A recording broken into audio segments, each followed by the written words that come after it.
जब तक आप चाह नहीं बनाएंगे तब तक लोग आपसे जुड़ेंगे कैसे, आपकी राह कैसे बनेगी। तो चाह बनाना तो बहुत जरूरी है। यहाँ मैं आपसे एक छोटी सी बहुत ही शॉर्ट एक कहानी शेयर करना चाहूंगी। एक माँ बेटी होती हैं, वो अपने ननसार जा रही होती, रास्ते में उनकी गाड़ी का एक्सीडेंट हो जाता है जिसमें माँ और बेटी दोनों घायल हो जाती हैं। जब दोनों हॉस्पिटल पहुंचती हैं तो माँ को ये पता चलता है कि मेरे तो थोड़े बहुत ही चोट है, लेकिन मेरी बेटी के दोनों हाथ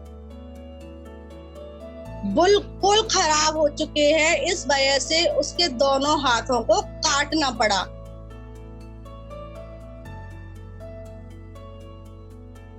जब बेटी को होश आता है और उसको पता चलता है कि मेरे दोनों हाथ नहीं रहे, तो वो बहुत रोती है, बहुत बिलखती है। माँ ने अपने दिल पे पत्थर रख लिया ये सोच कर कि अगर मैं ही परेशान रहूंगी तो मेरी बेटी को कौन संभालेगा। माँ को डिस्चार्ज मिल गया लेकिन बेटी को नहीं, क्योंकि उसकी हालत ज्यादा खराब थी। महीना, 2 महीना, 3 महीना लग गए उसी हॉस्पिटल में। माँ बहुत कोशिश करती अपनी बेटी को संभालने की, लेकिन बेटी के अंदर तो मायूसी ने जैसे अपना घर कर लिया हो। हंसना मुस्कुराना वो भूल चुकी थी, क्योंकि वो ब्रिलियंट स्टूडेंट थी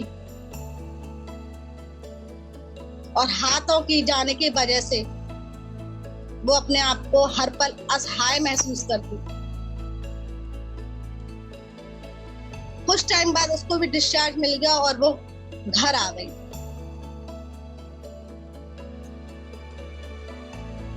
एक दिन माँ एक बुक लेकर अपनी बेटी के पास आई। अपनी बेटी से बोलती है, देखो बेटा मैं तुम्हारे लिए क्या लेकर आई।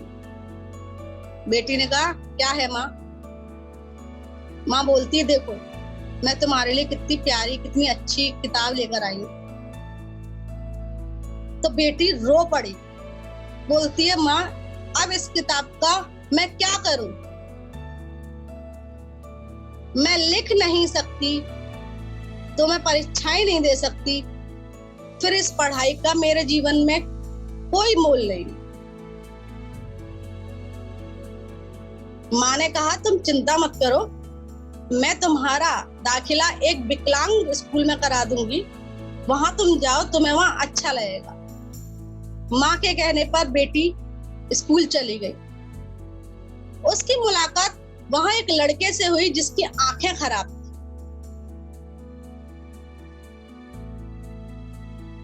उस बेटी ने उस लड़के को देखा कि वो अपनी हाथ पे बंधी घड़ी से टाइम बता रहा था। उसकी घड़ी कुछ इस तरह से थी कि वो उसको छूकर टाइम बता सकता था बिना देखे। बेटी घर पर आई, ओ बहुत खुश, बहुत खुश, बहुत खुश। माँ ने कहा, क्या बात है, आज मेरी बेटी इतने समय बाद खुश है, कोई तो बहुत बड़ा कारण है। बेटी ने कहा, माँ आज मेरी मुलाकात एक लड़के से हुई जो देख नहीं सकता था, लेकिन घड़ी की सुइयों को छूकर उसने समय बताया। वो अपने आंख का काम अगर हाथ से कर सकता है, तो मैं अपने हाथ का काम पैरों से क्यों नहीं कर सकती। ये सुनकर माँ भी रोने लगी, बेटी को गले से लगा लिया। बोलते हैं, अब बेटी सफलता तुझसे दूर नहीं, तेरी चाहत बन चुकी है, अब तुझे राहें मिल ही जाएंगी। उसने धीमे धीमे धीमे धीमे पैरों से लिखना शुरू कर दिया। प्रैक्टिस करती गई, उसे जब लिखना है ना पैरों से आने लगा, फिर वो पेंटिंग्स बनाने लगी। पेंटिंग भी बहुत अच्छी बनाने लगी। कोई भी ये कह नहीं सकता था कि ये हाथ से लिखा गया है कि पैर से लिखा गया। क्यों? क्योंकि उसने अपनी चाह बना ली थी कि मुझे करना है, तो राह मिल गई उसको। आज इसी टॉपिक के साथ मैं चंद लाइनें और बोलना चाहूंगी।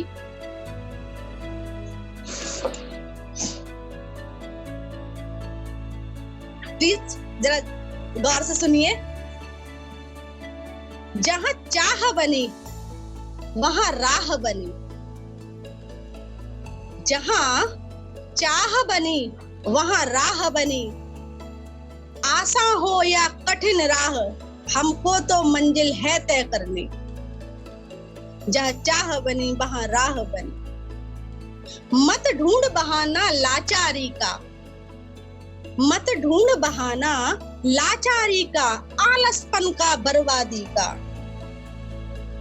मत ढूंढ बहाना लाचारी का, आलसपन का, बर्बादी का।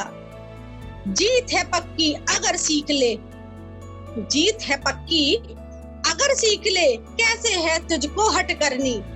जहां चाह बनी वहां राह बनी, राहें तो खुलती जाएंगी, मंजिलें तो मिलती जाएंगी। राहें तो खुलती जाएंगी, मंजिलें तो मिलती जाएंगी।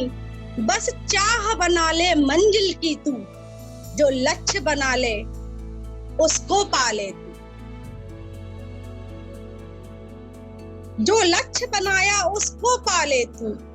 बाह पसारे खड़ी रोशनी, बाह पसारे खड़ी रोशनी, तेरी राहों में बिछ गई चांदनी। चाहत के बस कदम बढ़ा ले, राहों को बस तू अपना ले। चाहत है राहों की जननी, चाहत है राहों की जननी। जहां चाह बनी वहां राह बनी, जहां चाह बनी वहां राह बनी। Thank you so much. इन्हीं चंद लाइनों के साथ मैं अपनी वाणी को विराम करती हूँ। Thank you so much.